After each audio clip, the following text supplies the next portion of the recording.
Shalom Bapak Ibu Saudara, kembali bersama dengan saya Pendeta Paul Watuseke. Biarlah malam hari ini kembali saya undang Bapak Ibu Saudara untuk bergabung di dalam YouTube saya Pendeta Paul Watuseke untuk kita mendengarkan, membaca, merenungkan sebagian firman Tuhan. Tapi sebelum kita baca merenungkan firman Tuhan, mari kita semua berdoa. Bapa Sorgawi, Bapa di dalam nama Tuhan Yesus Kristus, kami bersyukur malam hari ini Tuhan, oleh karena kemurahan, kasih pertolongan penyertaan-Mu, kami ada lagi sebagaimana kami ada. Terima kasih banyak Tuhan, kami akan membaca merenungkan sebagian kebenaran firman-Mu. Sebabnya Tuhan, mari persiapkan sekalian kami, para pendengar, bahkan Tuhan hamba-Mu yang nanti akan menyampaikan firman-Mu. Biarlah ya Roh Kudus Engkau urapi dia secara khusus. Biarlah dia ada keberanian untuk mengungkap rahasia kebenaran firman-Mu. Karena kami tahu Tuhan, firman-Mu adalah kekuatan kami. Firman-Mu adalah keselamatan kami Tuhan. Kami rindu diberkati malam hari ini. Persiapkan sekalian kami Tuhan. Oh, kami berdoa Tuhan, biarlah ya Roh Kudus Engkau urapi hamba-Mu secara khusus. Benar-benar firman-Mu yang disampaikan, dan kami akan diberkati Tuhan. Terima kasih banyak Tuhan.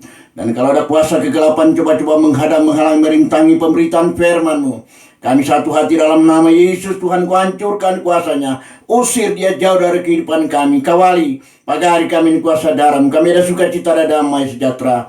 Terima kasih banyak Tuhan. Bersabdalah Engkau, kami siap sedia untuk mendengarkannya. Dalam nama Yesus kami berdoa. Haleluya. Amin. Amin. Bapak Ibu Saudara, kita sedang membahas tentang Wahyu, kitab Wahyu. Dan saat ini kita masuk pada Wahyu yang ke-16, pasal ke-16. Oleh sebab itu, kita akan membaca dan merenungkan Wahyu 16 ini, ayat 1 sampai dengan ayat 16. Dan ini adalah bagian pertama. Dan untuk bagian kedua nanti saya akan khotbahkan pada berapa hari ke depan untuk ayat 17 sampai 21. Tapi kali ini kita akan renungkan firman Tuhan mulai dari ayat 1 sampai 16. Tapi juga saya sudah membagi berapa bagian ini.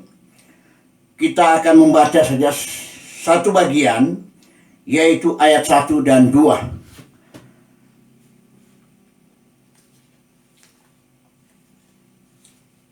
Wahyu pasal 6, bagian pertama. Wahyu pasal 16, ayat 1 dan 2. Dengan perikop ke-7 malapetaka. Firman Tuhan sebagai berikut. Dan aku mendengar suara yang nyaring dari dalam bait suci berkata kepada ke-7 malaikat itu, pergilah dan tumpahkanlah ke-7 cawan murka Allah itu ke atas bumi. 2. Maka pergilah malaikat yang pertama, yang ia menumpahkan cawannya ke atas bumi. Maka timbullah bisul yang jahat dan membahayakan pada semua orang yang memakai tanda dari binatang itu dan yang menyembah patungnya. Bapak Ibu Saudara, bagian yang pertama ini ayat 1 dan 2, ini adalah cawan pertama yang ditumpahkan. Jadi eksekusi daripada hukuman itu dimulai. Dan senantiasa sebagaimana yang kita sudah baca tadi, bahwa Tuhan memerintahkan malaikat untuk menumpahkan cawan murka Allah itu. Yang pertama, ayat kedua khususnya disebutkan tentang bisul yang jahat dan berbahaya. Bagi siapa? Bagi manusia yang ada di dalam dunia ini yang tidak diangkat ke sorga. Mereka tertinggal karena mereka tidak taat setia kepada Tuhan. Lebih-lebih mereka yang tidak percaya kepada Tuhan Yesus. Mereka dipastikan akan tertinggal. Dan inilah maksud daripada cawan murka Allah ini ditumpahkan kepada manusia yang tertinggal di dalam dunia ini. Dan sebagaimana kita sudah baca tadi bahwa hal ini sepertinya kitab Wahyu, memang banyak penafsir mengatakan bahwa kitab Wahyu ini hal yang sangat dahsyat. Sehingga ini kata mereka bahwa ini hanyalah kiasan belaka. Ada hamba-hamba Tuhan yang masih percaya, yang tidak percaya. Mereka mengatakan bahwa ini cuma kiasan belaka. Dan hal ini tidak masuk akal. Tidak bisa diterima oleh logika. Bapak Ibu Saudara, 4 dari murka ini, dari 7 murka Allah ini yang nanti akan ditumpahkan pada masa tribulasi itu, sudah terjadi ribuan tahun yang lalu di Mesir. Dan itu akan terjadi kembali. Jadi dari 7 cawan murka Allah ini, ada 4 yang sudah terbukti dan sudah dilakukan oleh Tuhan di Mesir pada ribuan tahun yang lalu. Jadi kalau memang tidak bisa diterima dengan logika, atau sangat dahsyat, atau ini hanya kiasan belaka, seperti apa keyakinan orang itu kalau dia berpandangan seperti itu? Tetapi ini memang benar-benar ya dan amin akan terjadi. Kapan itu akan terjadi? Itu akan terjadi pada masa tribulasi yang kedua. Karena tribulasi yang pertama adalah masa antikris. Dan tribulasi yang kedua itu adalah ini, hukuman bagi mereka, kata firman Tuhan dalam ayat yang kedua tadi, yang memakai tanda binatang itu dan menyembah dia. Saya baca sekali lagi ayat yang mulai ayat 1. Aku mendengar suara yang nyaring dari dalam bait suci, berkata kepada ketujuh malaikat itu, pergilah dan tumpahkanlah ketujuh cawan murka Allah itu ke atas bumi. Maka pergilah malaikat yang pertama, dan ia menumpahkan cawannya ke atas bumi. Maka timbullah bisul yang jahat dan yang berbahaya pada siapa? Pada manusia atau pada orang yang memakai tanda dari binatang itu dan menyembah patungnya. Jadi yang menggunakan tanda pada masa tribulasi, pada masa antikris, ada 2 pilihan pada waktu itu. Mau percaya kepada Yesus atau mau mengikut antikris. Kalau mau mengikut antikris, mereka akan memberi tanda pada dahi dan sebelah di tangan kanannya, tanda antikris. Dan yang tidak mau memakai tanda antikris itu, dia akan dibunuh karena dia rindu untuk diselamatkan. Dia mau bertobat pada masa itu, bagi yang masih hidup. Tapi kalau sudah mati, sudah meninggal, malam hari engkau tidak bertobat, engkau mati malam hari ini, Tuhan Yesus datang besok, engkau tidak ada kesempatan untuk membayar dengan darah sendiri pada masa tribulasi. Tapi kalau Tuhan datang, engkau masih hidup, pengangkatan orang percaya terjadi, engkau masih hidup tetapi engkau tidak diangkat, engkau akan tertinggal dalam dunia ini, tapi engkau masih ada kesempatan untuk menerima keselamatan, asalkan engkau mau percaya kepada Yesus dan sekaligus tidak memakai tanda dari binatang itu, yaitu tanda antikris, dan mau menyembah patungnya. Ini ayat 2 jelas-jelas mengatakan seperti itu. Dan Bapak Ibu Saudara, tentunya hal ini disebutkan dalam ayat 2 tadi. Bisul yang jahat dan berbahaya akan dialami, akan diterima oleh mereka yang menerima tanda binatang itu dan menyembah patungnya, yaitu antikris, tanda antikris dan patung antikris. Bapak Ibu Saudara, di dalam ayat yang ketiga yaitu cawan yang kedua. Yang tadi adalah cawan pertama, ditumpahkan karena diperintahkan oleh Tuhan kepada malaikat, tumpahkan cawan itu, yaitu cawan hukuman itu, murka Allah itu. Yang terjadilah bisul yang jahat. Sekali lagi, bisul yang jahat berbahaya bagi mereka yang menerima tanda itu. Ayat 3 cawan yang kedua, laut menjadi darah. Tolong baca ayat 3. Dan naiklah yang kedua, menumpahkan cawannya ke atas laut, maka air menjadi darah, seperti darah orang mati. Dan matilah segala yang bernyawa, yang hidup di laut, di dalam laut itu.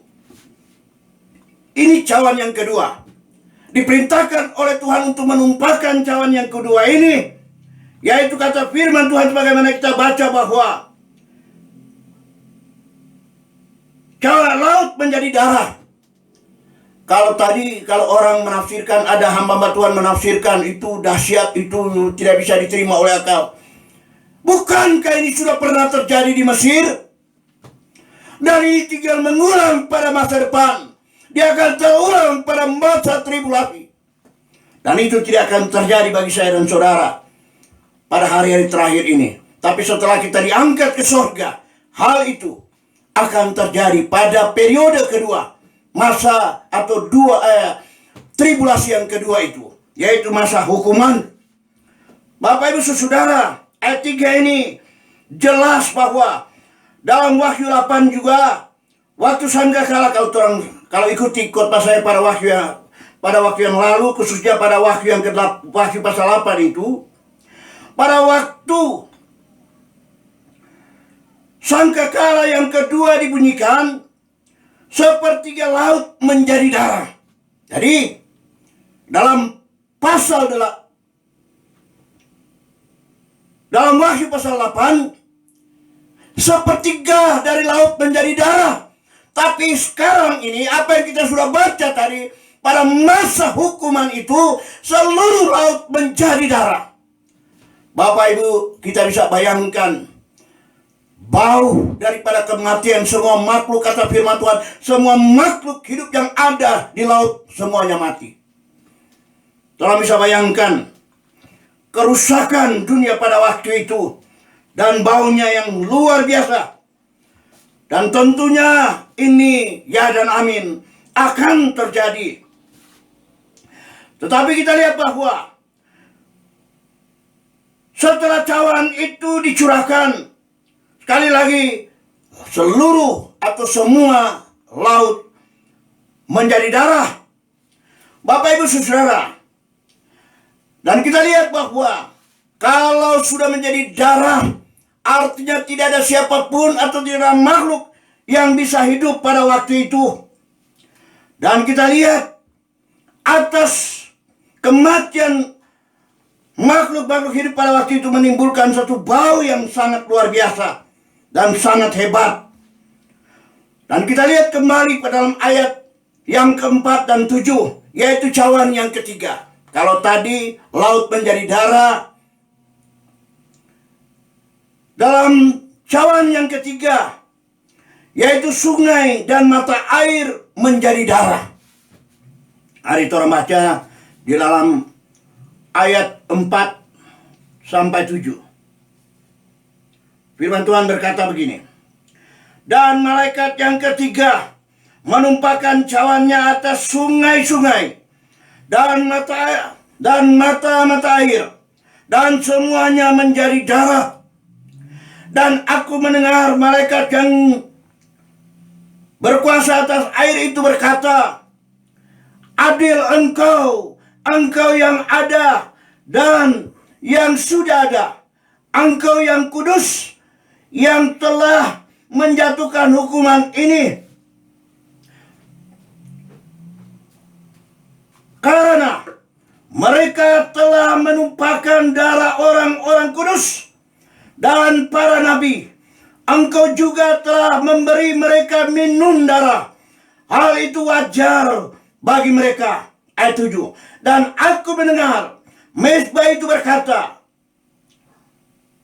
Ya Tuhan Allah yang Maha Kuasa, benar dan adil segala penghakiman-Mu. Ya dan amin, segala penghakiman daripada Tuhan. Jadi Bapak Ibu Saudara, di dalam ayat yang kita sudah baca, ayat yang ke-4 sampai yang ke-7 ini memperlihatkan benar-benar cawan yang ketiga itu sungai. Dan semua mata air menjadi darah. Kalau sudah menjadi darah, manusia mau minum apa lagi? Dan kita lihat kita bisa bayangkan manusia tribulasi pada waktu itu. Kalau semua air telah menjadi darah, tolong bisa bayangkan Bapak Ibu Saudara, semua air sudah menjadi darah. Bagaimana orang pada masa tribulasi itu, orang yang tidak mau bertobat kepada Tuhan pada masa tribulasi, dan mereka sudah memperoleh tanda antikris itu dan menyembah patungnya. Mereka tidak ada kesempatan lagi, dan mereka dipastikan akan mengalami peristiwa ini. Tapi mereka yang bertobat pada masa tribulasi, mereka akan dibebaskan karena mereka semua dibunuh oleh antikris.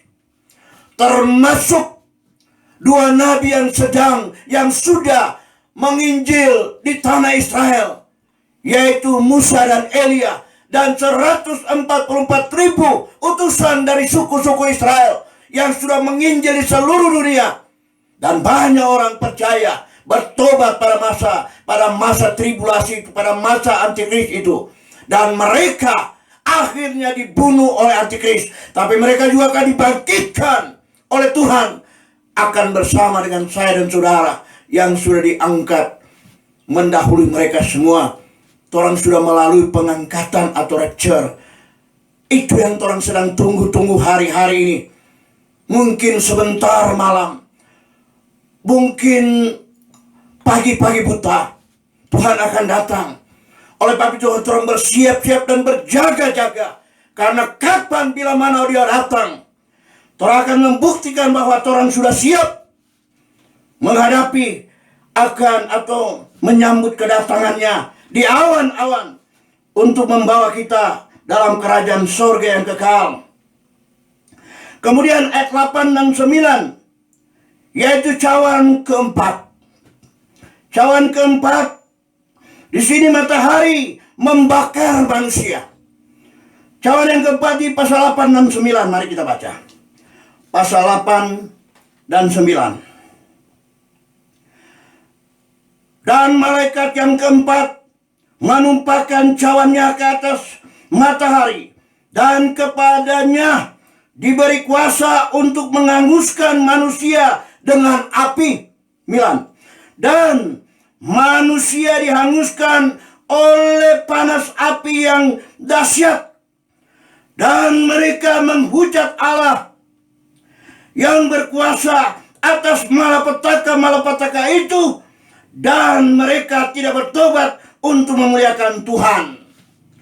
Bapak Ibu Saudara-saudara, dalam ayat yang ke-8 dan ke-9 ini menunjukkan benar-benar cawan yang keempat dicurahkan, dan dikatakan oleh firman Tuhan, matahari membakar manusia.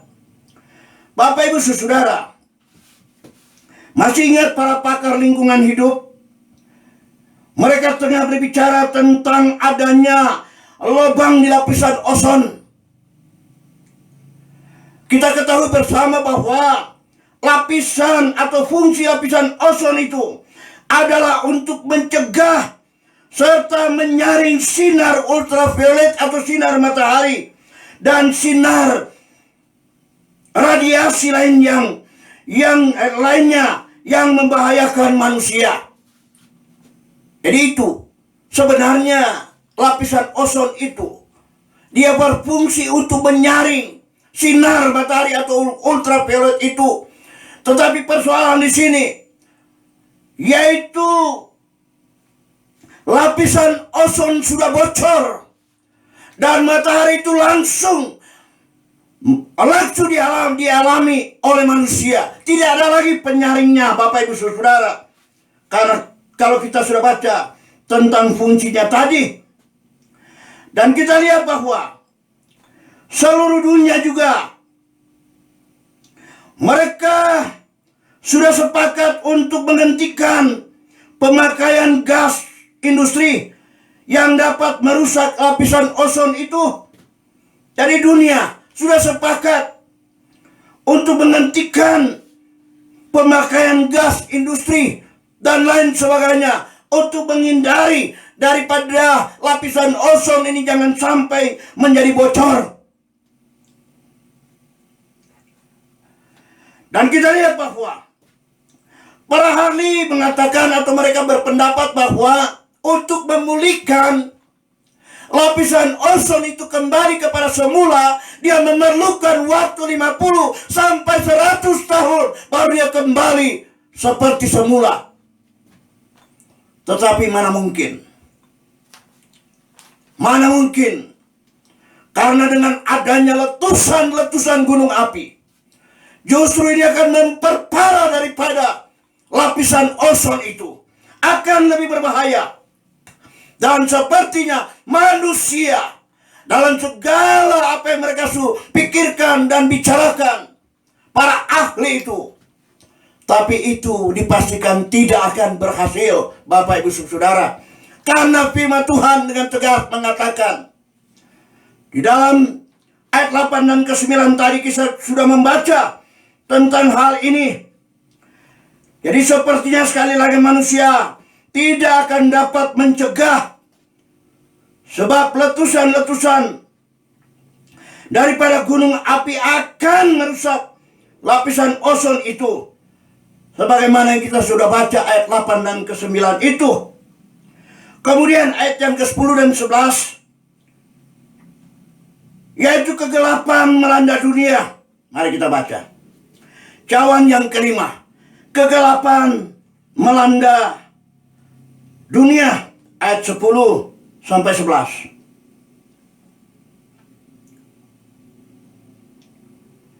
Dan malaikat yang kelima menumpahkan cawannya ke atas takhta binatang itu, dan kerajaannya menjadi gelap, dan mereka menggigit lidah mereka karena kesakitan, dan mereka menghujat Allah yang di sorga karena kesakitan dan karena bisul mereka. Tetapi mereka tidak bertobat dari perbuatan-perbuatan mereka.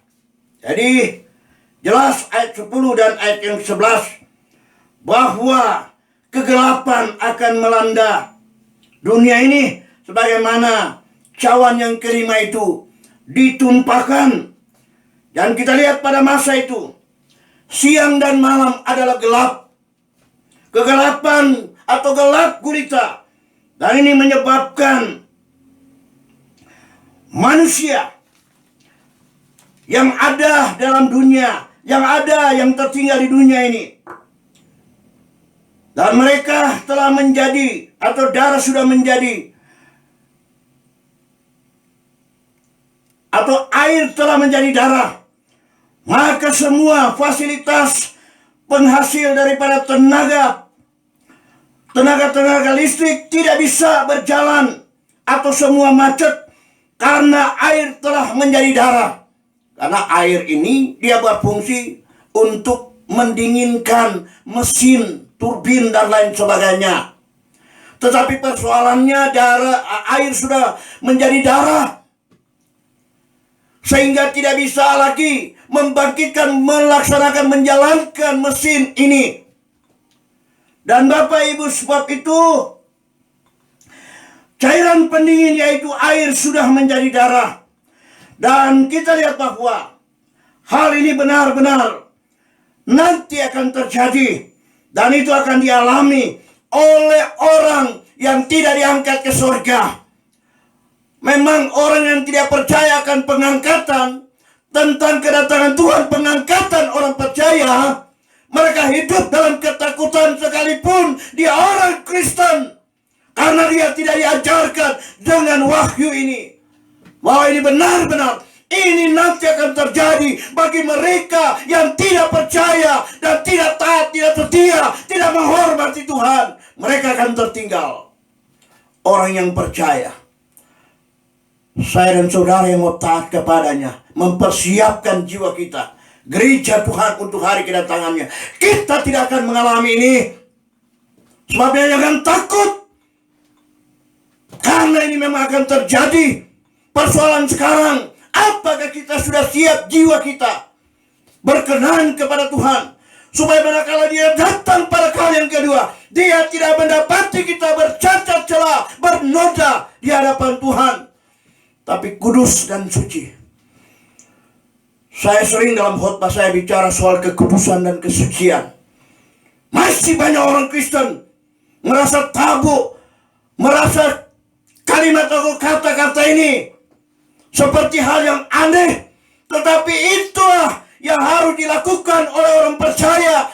Hidup kudus dan berkenan, hidup suci di hadapan Tuhan, supaya manakala Dia datang dari surga di awan-awan, Dia akan menjemput saya dan saudara. Itulah sebabnya kita harus tetap berjaga-jaga, berhati-hati dalam setiap kehidupan kita, supaya benar-benar kita hidup berkenan kepada Tuhan. Yang hidupnya belum berkenan, bertobat, minta pengampunan kepada Tuhan, minta kekudusan, kesucian dari Tuhan, supaya manakala Dia datang, kita layak untuk dipanggil bersama dengan Dia dalam kerajaan sorga. Dan kita tidak akan mengalami apa disebutkan dalam Wahyu pasal 16 ini. Barang kita tidak akan alami, Bapak Ibu Saudara. Tidak mungkin Tuhan, orang yang percaya, orang yang taat dan setia, dan Tuhan mau masukkan dalam penderitaan seperti ini. Tidak mungkin. Tuhan kita tidak seperti itu. Oleh sebab itu, mari kita taat dan setia dalam mengiring dan melayani Tuhan. Dan kemudian cawan yang keenam, yang terakhir bagian pertama. Cawan keenam, roh-roh jahat dilepaskan.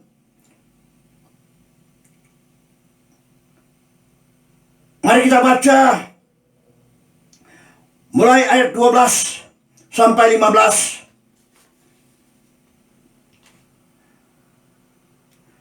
Dan malaikat yang keenam menumpahkan cawannya ke atas sungai yang besar, sungai Efrat. Lalu keringlah airnya, supaya siaplah jalan bagi raja-raja yang datang dari sebelah timur. Dan aku melihat, Yohanes melihat dari mulut naga, dan dari mulut binatang, dan dari mulut nabi palsu. Nabi palsu itu keluarlah 3 roh jahat, najis, yang menyerupai katak. Itulah roh-roh setan yang mengadakan perbuatan-perbuatan ajaib. Dan mereka pergi mendapatkan raja-raja di seluruh dunia untuk mengumpulkan mereka guna peperangan pada hari besar, yaitu hari Allah yang Maha Kuasa. Lihatlah, aku datang seperti pencuri. Berbahagialah dia yang berjaga-jaga dan memperhatikan pakaiannya, supaya ia jangan berjalan dengan telanjang dan jangan kelihatan kemaluannya. 16. Lalu ia mengumpulkan mereka di tempat yang dalam bahasa Ibrani disebut Harmagedon. Bapak Ibu Saudara, ayat 12 sampai ayat yang ke-15 ini, kita lihat bahwa roh-roh jahat ini, mereka datang dan menghasut pimpinan-pimpinan negara untuk mengumpulkan apa yang disebut, yaitu Harmagedon itu. Dan di sana akan terjadi peperangan yang besar.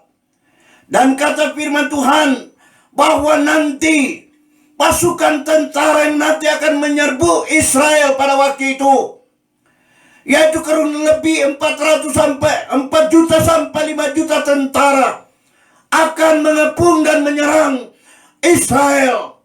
Itu pada masa tribulasi. Saya clear dulu. Gog dan Magog akan terjadi sebelum pengangkatan orang percaya.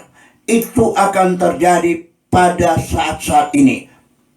Dan kita lihat bahwa Amerika bekerja sama, sudah bergabung dengan tentara, pimpinan-pimpinan dan tentara NATO, bergabung untuk membela pertikaian yang sedang terjadi antara Rusia. Dan kita lihat bahwa hal ini mengingatkan kita, banyak prediksi mengatakan bahwa inilah perang dunia ketiga. Bagi saya mungkin bukan. Perang dunia ketiga itu nanti akan terjadi manakala Rusia membawa semua koalisinya, negara-negara yang timur. Nanti saya akan khotbahkan. Dia akan bawa ke Israel untuk menyerang Israel. Dan mereka akan mati di Israel. Orang yang belum mati pada hari-hari ini, orang akan lihat itu akan terjadi. Dan percaya, kalau itu sudah terjadi, kedatangan Tuhan sudah sangat singkat. Karena itu nanti akan disaksikan oleh orang-orang yang percaya, saya dan saudara. Akan menyaksikan dengan mata kepala sendiri. Itu akan terjadi kalau orang masih hidup sebelum pengangkatan orang percaya. Tapi persoalan Armagedon ini, orang percaya sudah diangkat. Dan ini akan terjadi pada masa tribulasi kedua. Akan terjadi perang yang besar. Dan Bapak Ibu Saudara, tentunya di dalam ayat yang ke-13, 12 sampai 15 ini, mereka ada roh jahat itu akan menghasut para pemimpin-pemimpin negara untuk menyerang Israel. Halinsey menulis dalam bukunya There's a New World Coming, bahwa jalan raya, dia katakan bahwa dalam bukunya itu, jalan raya yang nanti akan dilalui oleh kurang lebih 400 juta sampai 500 juta tentara gabungan ini sudah dibangun. Itu jalan itu. Dan sudah dibangun mulai dari Cina, lewat Kashmir, lewat pegunungan Himalaya, masuk ke Pakistan, menyeberang sungai Efrat, menuju ke arah barat untuk menyerang Israel. Itulah yang disebut dengan Perang Armagedon. Perang Armagedon ini nanti saya akan khotbahkan pada berapa hari ke depan. Sambungan lanjutan daripada pasal 16 ini, yaitu ayat 16 sampai 21. Bapak Ibu Saudara, oleh sebab itu sebagai orang percaya, peristiwa ini jangan kita takut. Asalkan orang setia dan taat mengiring dia, melayani dia. Karena dia segera akan datang. Kalau engkau masih ada dosa, bertobat. Kalau engkau belum menerima Yesus, terimalah Yesus sebagai juru selamatmu. Supaya engkau boleh diselamatkan dan tidak akan mengalami peristiwa ini. Karena peristiwa ini akan terjadi, Bapak Ibu Saudara. Walaupun banyak hamba-hamba Tuhan, saya ikuti lewat khotbah-khotbah lewat YouTube, katanya akan dialami. Tidak. Masakan Tuhan, kita yang taat dan setia melayani dia, yang percaya kepada dia, hidup berkenan dan hidup kudus suci di hadapannya, Tuhan akan membawa kita pada penderitaan semacam ini. Tidak, saudara-saudara. Oleh sebab itu tafsiran ini keliru dan salah. Itu akan berlaku bagi mereka yang tertinggal dalam dunia ini, yang tidak mau bertobat. Itulah yang benar, Bapak Ibu Saudara. Saya puluhan tahun belajar tentang ini. Dan saya berkesimpulan, saya berani khotbahkan, sampaikan oleh keyakinan saya. Minta maaf, saya mau maaf Bapak Ibu Saudara. Saya masih koreksi hamba Tuhan yang lain. Mereka percaya tentang peristiwa ini, tetapi kata mereka akan terjadi di mata kepala orang percaya. Tidak. Orang sudah diangkat, Bapak Ibu Saudara. Kita sudah dibawa ke surga. Tuhan Yesus jemput kita di awan-awan, bertemu dengan dia di angkasa, dan dia bawa kita dalam kerajaan surga. Dan masa itulah masa tribulasi yaitu periode pertama masa antikris dan periode kedua 3,5 tahun kedua adalah masa ini yang orang sudah baca. Tuhan akan tumpahkan, malaikat diperintahkan oleh Tuhan menumpahkan cawan-cawan murka Allah ini. Dan Bapak Ibu Saudara, inilah iman kita. Percayalah sungguh kepada Dia. Satu pesan saya sebagai hamba Tuhan. Kalau engkau masih ada hidup dalam dosa, bertobat. Tuhan kita bersedia. Dia menunggu kita untuk bertobat. Kita memang percaya Yesus, tetapi kita banyak melakukan hal-hal yang Tuhan tidak inginkan. Karena kalau Tuhan datang, orang tidak bertobat. Walaupun orang Kristen tidak bertobat sungguh-sungguh, kita akan tertinggal, Bapak Ibu Saudara, dan akan menerima penderitaan dan murka Allah ini. Tapi bersyukur, rahasia kebenaran firman diungkapkan kepada saya dan saudara. Sebelum itu terjadi, Tuhan beri kesempatan kepada saya dan saudara untuk hidup berkenan kepadanya. Persiapkan jiwa kita, gereja Tuhan, untuk hari kedatangannya. Amin. Sebelum kita berdoa, Bapak Ibu Saudara, janji saya, Perang Armageddon, lanjutan dari pasal 16 ini saya akan khotbahkan beberapa hari ke depan. Terima kasih Bapak Ibu Saudara sudah bersama dengan saya. Mari kita berdoa. Bapa Sorgawi, Bapa di dalam nama Tuhan Yesus Kristus, kami bersyukur malam hari ini Tuhan, kami boleh mendengarkan kebenaran firman-Mu. Doa kami Roh Kudus menteraikan firman-Mu dalam setiap hati pikiran kami. Kami ada kekuatan, ada sukacita, ada damai sejahtera, ada pengharapan dalam kami mengiring dan melayani Engkau. Sekalipun Tuhan kami diperhadapkan dengan berbagai pergumulan, tantangan, penderitaan, tapi Tuhan, semua itu Tuhan, oh Tuhan, hanya sifatnya sementara. Tapi kami percaya Tuhan, manakala Engkau datang dari sorga di awan-awan, Engkau akan menjemput kami, dan kami akan bersama dengan Engkau hidup kekal dalam kerajaan sorga. Terima kasih banyak Tuhan, janji firman-Mu ya dan amin. Semua ini akan terjadi Tuhan. Terima kasih banyak Tuhan. Kali kami mohon kalau ada kesalahan dosa, ampun kami Tuhan. Jangan ingat-ingat kesalahan dosa kami. Ampun dan kuduskan, sucikan kami, supaya kami selalu berkenan di hadapan hadirat-Mu. Terima kasih banyak Tuhan. Terima kasih bagi pendengar yang sudah mendengar, bahkan mengikuti pemberitaan firman saat ini dimanapun mereka berada. Kembalikan berkat bagi mereka. Kuduskan, sucikan mereka, dan persiapkan mereka juga Tuhan untuk hari kedatangan-Mu. Terima kasih banyak Tuhan. Inilah yang menjadi doa, permohonan serta ucapan syukur kami. Kami sampaikan hanya di dalam nama Yesus, Tuhan Juru Selamat, kekasih jiwa kami. Haleluya, haleluya. Amin, amin, amin.